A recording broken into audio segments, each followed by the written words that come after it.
Você. Bom dia, Alisson. Bom dia. Vamos lá, então. Correção, então, da aula 12, tá bom? Você que entrou por último agora, foi o Alisson, né? E depois eu te dou aqui a tua nota, Alisson. Eu vou só anotar a tua presença aqui, tá? Depois você me cobra no finalzinho da aula. Vamos lá, então. Olha só.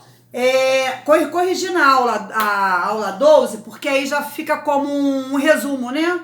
Um resumo para a gente dar sequência à nossa aula.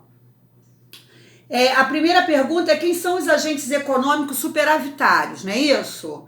Então, quem são? Alguém sabe me dizer? Vamos participar da aula? Quem são os agentes econômicos superavitários? Pode falar, pode falar. São famílias, empresas ou governo que aplicam dinheiro em busca de uma taxa de juros. Isso. Os agentes superavitários são os mesmos, né? As mesmas pessoas dos superavitários. São as pessoas, né? O governo, não é isso? As famílias. Então, são as mesmas pessoas, tá bom? Ele tanto pode ser o superavitário como pode ser o deficitário, que vai pegar, que vai fazer empréstimo, tem os doadores e os tomadores. São as mesmas pessoas, famílias, governos, tá bom? Quer falar, Natália? As mesmas pessoas. Não entendi.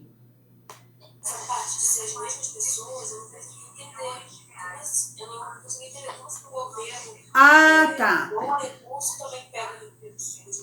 Porque pode entrar o dinheiro dele, entendeu? São as mesmas pessoas que eu me refiro assim. Por exemplo, eu sou uma pessoa física. Hoje eu posso ser um agente superavitário. Eu aplico meu dinheiro, eu guardo meu dinheiro, né? Amanhã, de repente, eu posso não ter mais dinheiro para aplicar. E, de repente, eu posso necessitar de um empréstimo. Aí, eu não sou a mesma pessoa?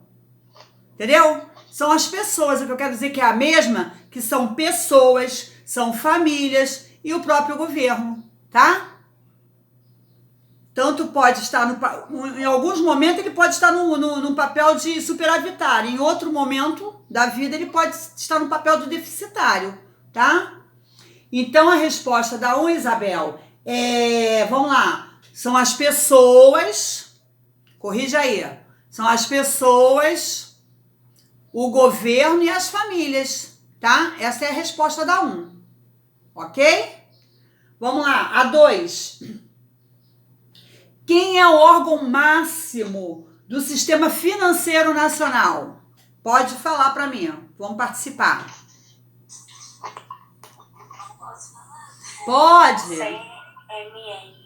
CMN. O que é CMN? Qual é o significado dessa sigla? Vamos lá? Conselho Monetário Nacional. Muito bem, Conselho Monetário Nacional, tá? É o órgão máximo do Sistema Financeiro Nacional, tá bom?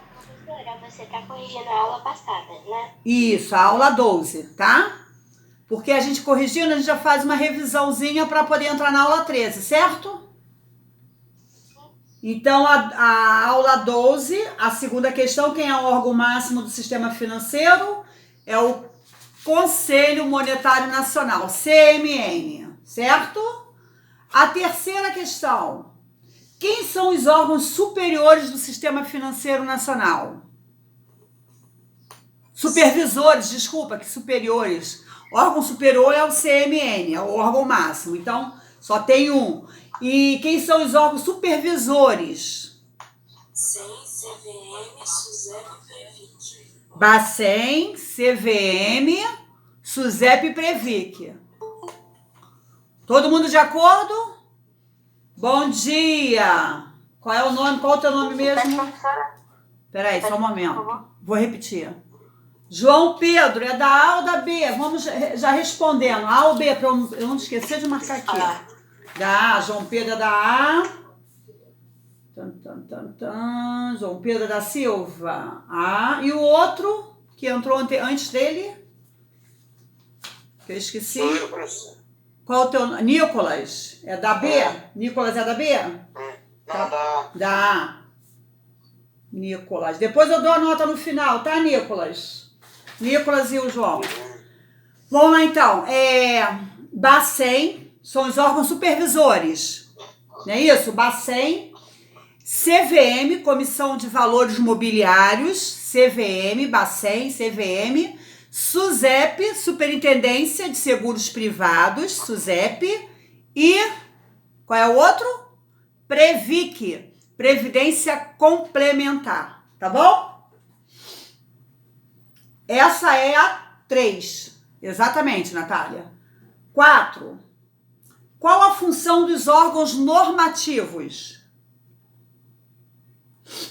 Qual a função? Oi? Posso falar? Pode falar. Os órgãos normativos determinam regras gerais. Isso, os órgãos normativos determinam as regras gerais a serem seguidas, certo? É isso aí. Tô gostando de ver, hein, turma? 5. Dê 2 exemplos de órgãos operadores do Sistema Financeiro Nacional.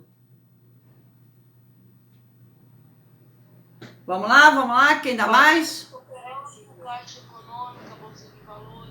Isso, Caixa Econômica, Bolsa de Valores, os bancos, né? Muito bem, gostei da participação, hein? Continue assim. Muito bem. Então, olha só, gente, aí nós vimos um pouco do nosso Sistema Financeiro Nacional, não é isso? Então, agora vamos dar sequência à nossa aula 13, tá? Vamos lá, deixa eu colocar aqui, como eu disse para vocês, que eu estou gravando. Então, vou deixar aqui, ó, aula 13, tá? Hoje é dia 13, né? 13/7/2020, tá bom? Sistema Financeiro Nacional. Sequência, tá? Então, olha só, gente. Vamos falar um pouquinho mais do Sistema Financeiro Nacional? Até porque a gente pode colocar esse assunto, é um dos assuntos que eu comentei com vocês, que nós temos atualizações, né? Devido às mudanças políticas, né? Presidente, então, isso tem a ver, tá? Com as mudanças aí, o nosso assunto. Então, hoje nós vamos falar, de uma maneira geral, sobre o Banco Central, né? Na aula 12 nós falamos na aula 12, eu só mostrei a estrutura, não foi, para vocês? E falei um pouquinho do Conselho Monetário Nacional, não é isso? Tô querendo pegar. E o início da matéria, que eu não sei onde eu coloquei aqui a folhinha, mas o início da matéria eu falo a respeito explicando quem são os doadores, os superavitários, os tomadores, que são os deficitários. Então, hoje em especial, nós vamos falar aqui do Banco Central e um pouquinho do Ministério da Economia, que houve mudança, né? Eu não sei se vocês lembram quando o Bolsonaro entrou, que ele falou que queria enxugar, ou seja, ele queria diminuir, né, a quantidade de ministérios que tinham, ele queria reduzir. Aí esse Ministério da Economia, que no caso era chamado de Gustavo. Bom dia, Gustavo. Tá certo aí, Natália. Eles chamavam de Ministério da Fazenda, tá? Aí o Bolsonaro entrou, deixou como Ministério da Economia e saiu agrupando vários ministérios em um único ministério para poder fazer uma redução, né? E aí ele saiu juntando. Aí teve uma mudança danada. E depois ele teve que desmembrar alguns, tá? Então ficou mais ou menos assim. Vamos falar primeiro do Banco Central, né? Depois nós vamos falar do Ministério da Economia, onde sofreu a mudança que se chamava Ministério da Fazenda. Eu coloquei lá na folhinha de vocês, que quando terminar aqui a aula eu vou já colocar para vocês na plataforma, tá? Eu coloquei assim, olha. O Banco Central do Brasil, que é o Bacen, né, o BC, né, é responsável por regular e supervisionar o sistema financeiro nacional. Essa é uma responsabilidade enorme que tem reflexo imediato nas nossas vidas, influenciando em fatores como preços, crédito e negociações em moedas estrangeiras. O Banco Central atua fortemente no controle da inflação.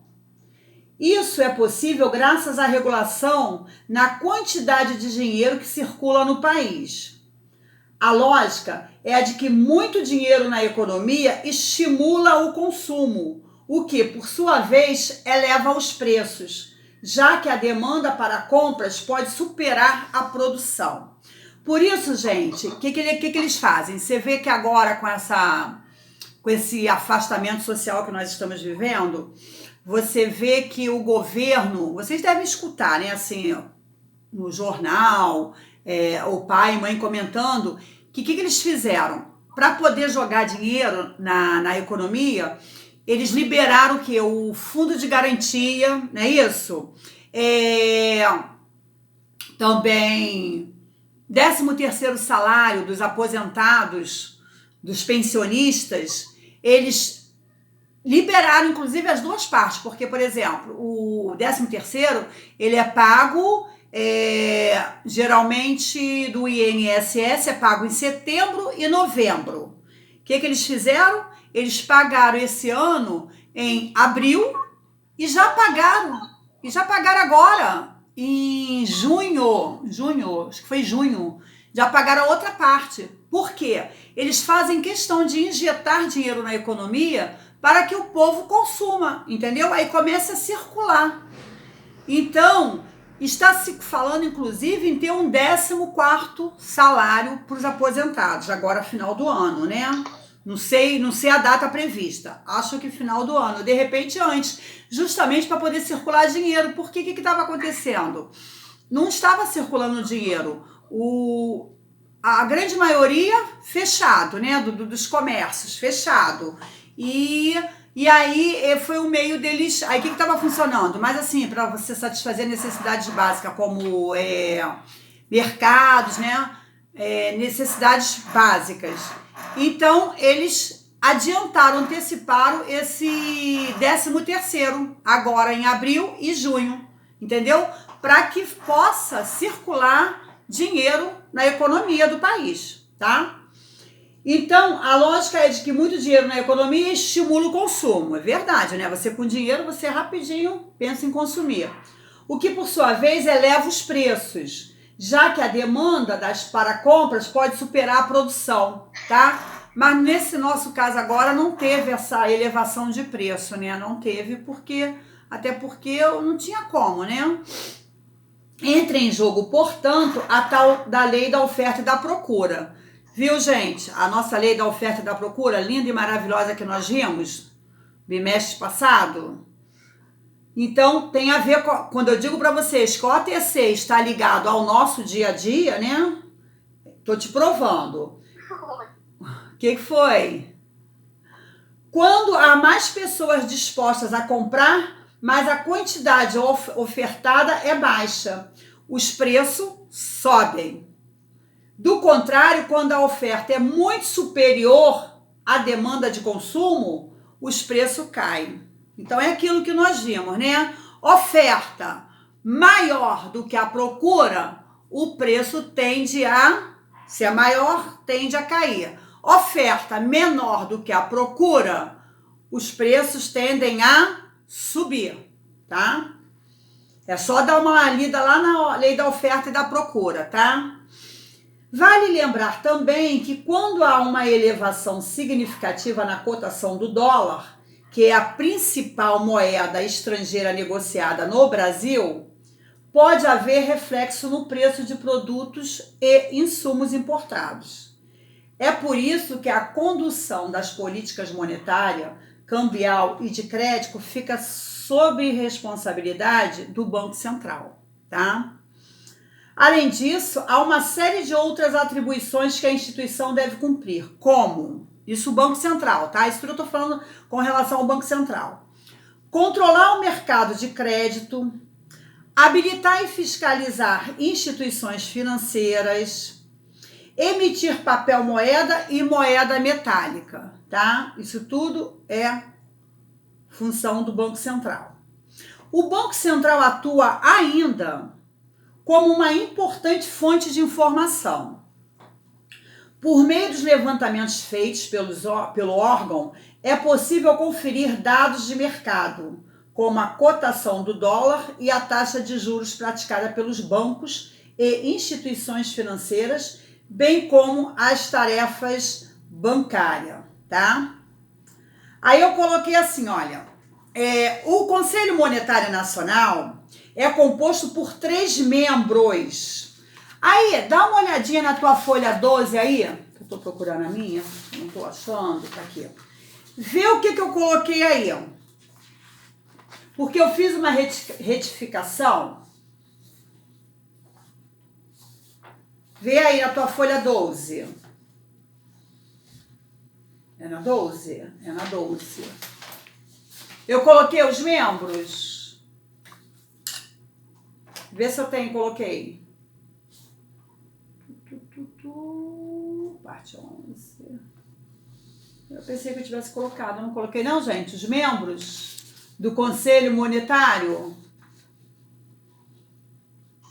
Eu acho que não. E não, eu juro que eu pensei que eu tivesse colocado. Então, olha só. Eu até fiz uma retificação. Ah, não. Tá aqui. Tá aqui. Eu coloquei aqui. Mas acho que eu coloquei esse mesmo. O Conselho Monetário Nacional é composto por 3 membros. Aí eu coloquei aí o ministro da Economia, que é o presidente do Conselho. Vocês sabem o nome do presidente do Conselho, gente? Do ministro da Economia? Ministro da Economia, nunca ouviram falar no jornal aí, não? Às vezes eu já ouvi, mas eu não sei quem Já ouviram falar em... Eu acho que é o Paulo Guedes. Isso. Eu queria que vocês falassem. Quem foi que falou aí? Eu quem? Samuel, não? Não, Caio Gonçalves. Caio Gonçalves. A Natália também escreveu aqui. É o Paulo Guedes. Então, Paulo Guedes. Paulo Guedes, que é o novo ministro da Economia, tá bom? É Paulo Roberto Nunes Guedes, não é isso? Eu acho que eu coloquei aí, não lembro se eu coloquei aí. Se eu não coloquei, eu coloquei na outra folhinha. Então, é o Paulo... Fala. Oi, Natália? Eu já sei como ele agora o nome inteiro já é demais. Mas é bom ouvir, pelo menos. Você pode até não gravar, tá? Mas pelo menos escuta, que você, no finalzinho, você... Paulo Guedes, você já sabe que é o Paulo Roberto Nunes Guedes, tá bom? Então tá, é o novo ministro da Economia, que antigamente se chamava ministro da Fazenda, agora o nome é ministro da Economia. Então ele é composto por 3 membros, o secretário especial de Fazenda e o presidente do Banco Central. Aí, eu coloquei aqui o Ministério da Economia,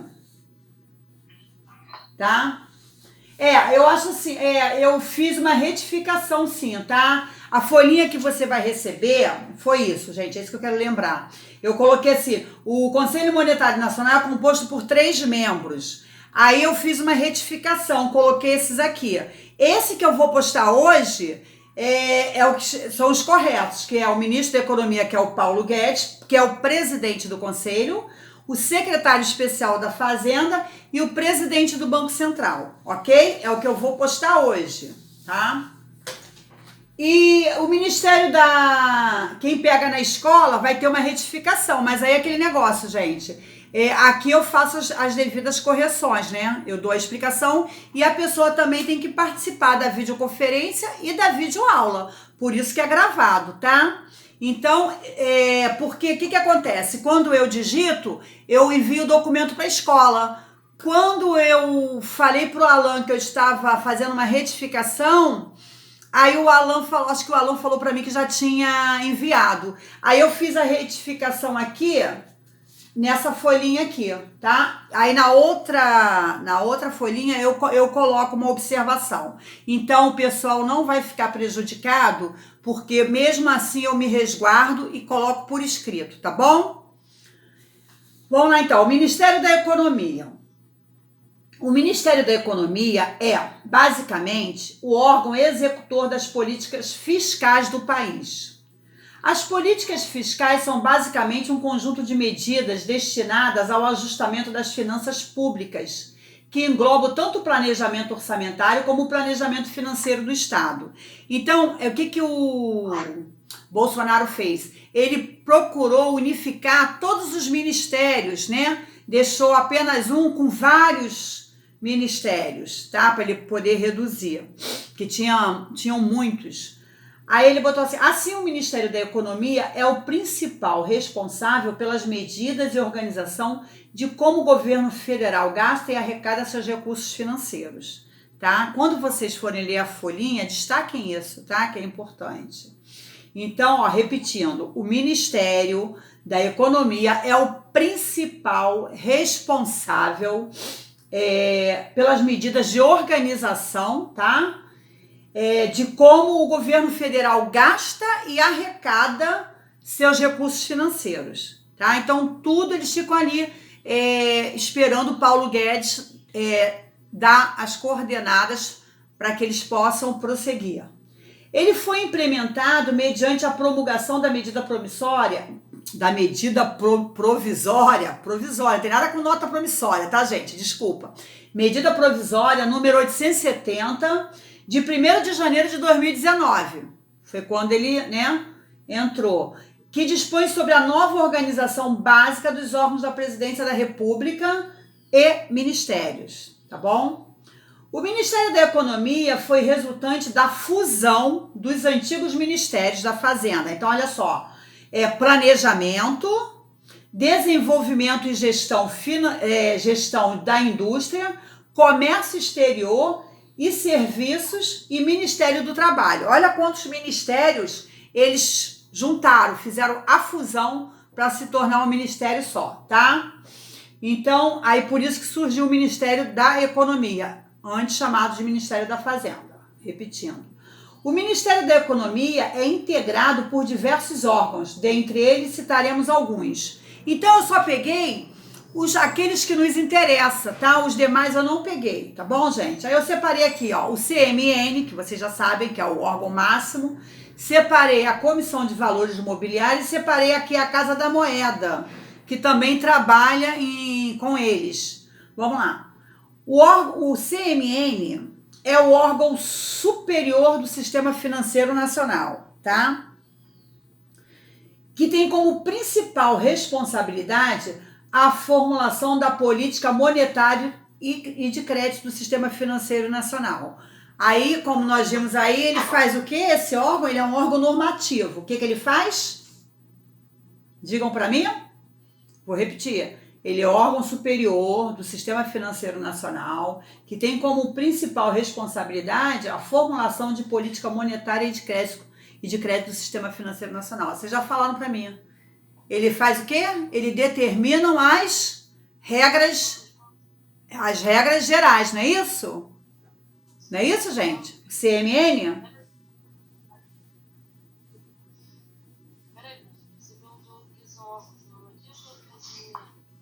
Eu tô falando do Conselho Monetário. Conselho Monetário Nacional não é o órgão máximo, o órgão superior do Sistema Financeiro Nacional? Então, aí vocês não responderam para mim que ele... que ele faz?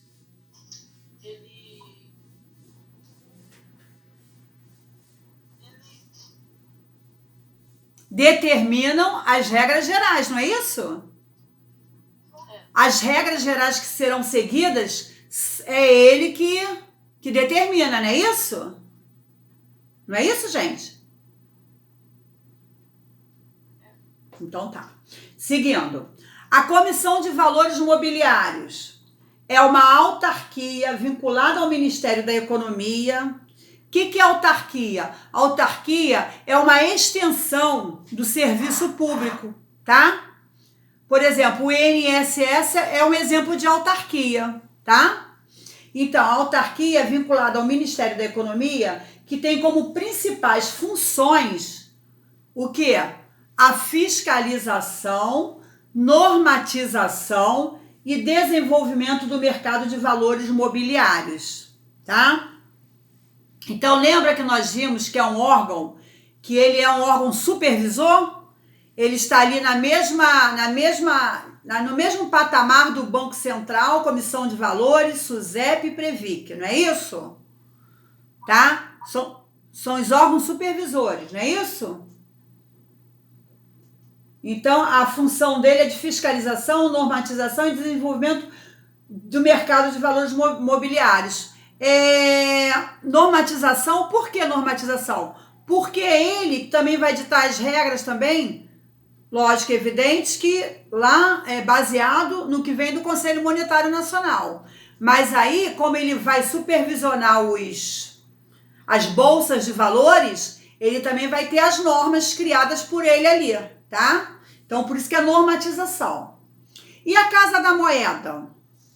É uma empresa estatal responsável pela emissão de papel moeda de forma segura com o propósito de promover confiabilidade aos cidadãos.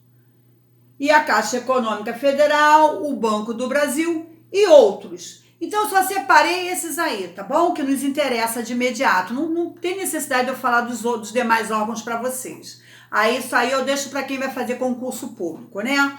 Para vocês, é só para vocês terem assim, para que a gente possa fazer uma abordagem bem rápida, né? Para a gente saber o que acontece no nosso sistema financeiro nacional, tá? Aí eu também coloquei assim, ó. O cargo para ministro, de acordo com a Constituição de 1988, é de livre nomeação e exoneração por parte do presidente da República. Então, olha só, o Paulo Guedes, ele foi escolhido pelo presidente, pelo Bolsonaro, tá? É o Bolsonaro que nomeia ele e é o Bolsonaro que vai exonerar se for o caso, tá? Então, é assim que funciona, tá? O atual ministro da Economia é o economista, o atual ministro da Economia é o economista, e aqui eu botei o nome dele, por isso que a Natália falou, poxa, saber o Paulo Guedes já tá de bom tamanho. Então aqui eu coloquei o nome dele todo, tá? É Paulo Roberto Nunes Guedes. Mas quando falar Paulo Guedes, todo mundo vai saber, porque ele é conhecido como Paulo Guedes, né? Todo mundo sabe que ele é o ministro da Economia, tá? Aí eu coloquei assim, ó, o ministro da Economia é o gestor das contas governamentais, tá? Além de auxiliar o presidente da República nas questões financeiras do país, é o responsável pela gestão e organização do repasse de verbas para os demais municípios, para os demais ministérios, bem como pela distribuição de recursos financeiros para os estados e municípios. Então, quem faz tudo isso é o Paulo Guedes. É ele que controla essa parte financeira do nosso país, tá? É ele que vai distribuir recursos para os municípios, para os estados e para os demais ministérios. Então, ele que controla tudo, tá bom? O Paulo Guedes, o nosso ministro da Economia. Dúvida, turma? Deu para entender mais ou menos como funciona nosso sistema financeiro nacional? Tá? Oi. Entendeu, Sofia? Tá legal. Vamos dar um tempinho então aí, se alguém quiser ir ao banheiro, tomar uma água. Fala, Natália. Você não falou que é o Paulo Guedes que está determinando assim a economia. Então, foi ele ou o presidente que pediu auxílio emergencial? Olha só, tudo que o presidente solicita, que ele pede, né, no caso, ele tem que avaliar, porque, olha só, o presidente não pode, ele pode pedir. Agora, ele vai avaliar e ver se o Brasil tem condições de atender aquilo que foi pedido, entendeu? Ele libera. Mas é aquele negócio, é um trabalho em equipe, tá? Por exemplo, você é ministra da Economia, eu sou a presidenta, tá? Aí eu falo assim, o que a gente pode fazer para resolver essa situação que o país está vivendo? Aí eu, como presidenta, eu tenho assim uma visão panorâmica. Eu não tenho assim, eu não sei o que tem ali na realidade. Quem sabe é o Paulo Guedes. O presidente sabe até porque o Paulo Guedes repassa para ele, certo? Através de relatórios de tudo. Mas aí a palavra final é ele que vai dizer assim, não, o Bolsonaro, no momento não há como você liberar esse valor, mas um valor menor tem como a gente liberar sem a gente ficar num buraco, entendeu? Então ali eles entram num consenso, tá? Tá? Porque na verdade quem assina é o presidente, entendeu? É o presidente que vai assinar. Agora, o Paulo Guedes vai passar a real situação que ele tem ali no momento, certo? Que ele faz o controle. É como seu pai e sua mãe aí. Ele tem o controle financeiro das despesas mensais da sua casa, não tem? Aí você pede assim, pai, mãe, eu quero trocar o meu celular. Aí ele vai falar para o querer, tu quer sempre, né? A verdade é essa, né? Tu sempre vai querer aquele que lançou, né? Isso aí eu sei disso, mas vamos lá, hipoteticamente, vamos lá. Você fala assim, mãe, eu quero um celular novo, o meu já tá velho, não sei o que, tá muito lento.